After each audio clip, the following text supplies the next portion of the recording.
Guyanese Girl in Transition Introduction.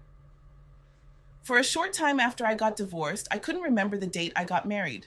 I recall a friend telling me I was a savage for this, and even as I write this, I still can't remember the exact date unless I turn to Facebook for a reminder. But I will tell you, it was sometime in June 2009. I have always held on to the mantra that everything happens for a reason, and this is how I view everything in life. I believe my divorce was destined, so there was no point in me spending too much time unpacking what did and didn't happen and who did or didn't do what.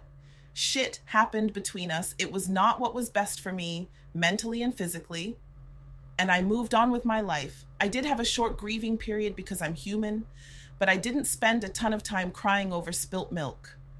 I suppose since this book is about me telling my truth, I should talk about some of these things, and you'll see references to them as we go along. I say my divorce was destined because while I can't remember the date I got married, I can recall every emotion I felt on that day, and it was not joy. They say brides cry tears of joy on their wedding day. My tears were of overwhelming fear that I was not doing the right thing.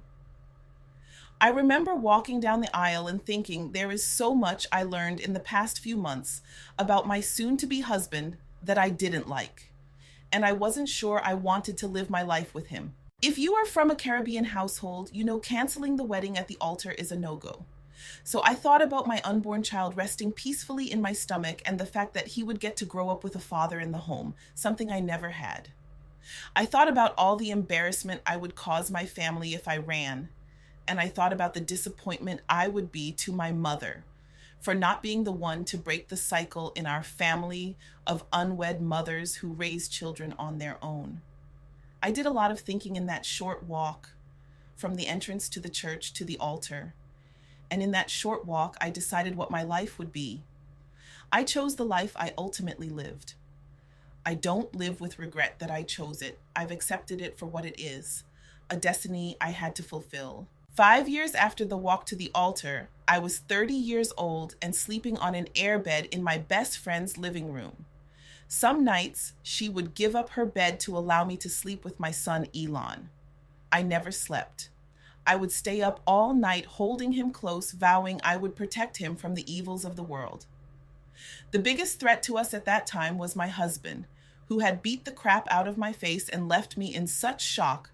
My reaction was slow coming. He had to be pulled off me. I was cradling Elon in my arms when it happened, and for nights it haunted me because I was worried how much he would remember and how this would impact him for the rest of his life.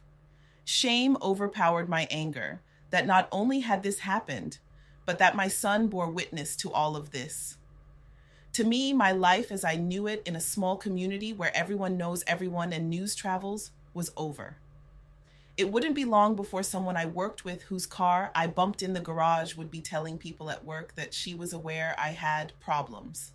While I did have problems, it was not her business to tell, but she did anyway. I was self-medicated and not sleeping.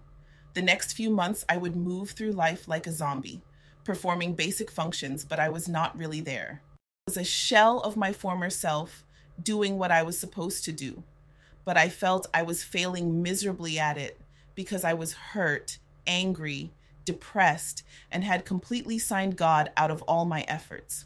What followed these difficult months that ultimately resulted in the final signatures on my divorce decree is a state of transition from corporate life to student, married to single, and from having a whole lot of things to recognizing that having things is not as important as having faith to live. The stories in the upcoming pages follows my life post-divorce.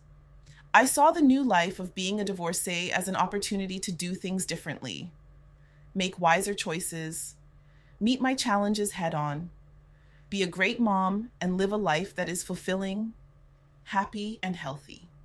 These stories aren't cute and all sugar and roses. I've legitimately experienced some shitty times as a single mom as equally as I've had great times. My stories are about raising a Black king, navigating dating, sex, spirituality, and faith. I hope you will join me on this journey, and my truth impacts your life in some way. The stories included in these pages have been teaching moments for me.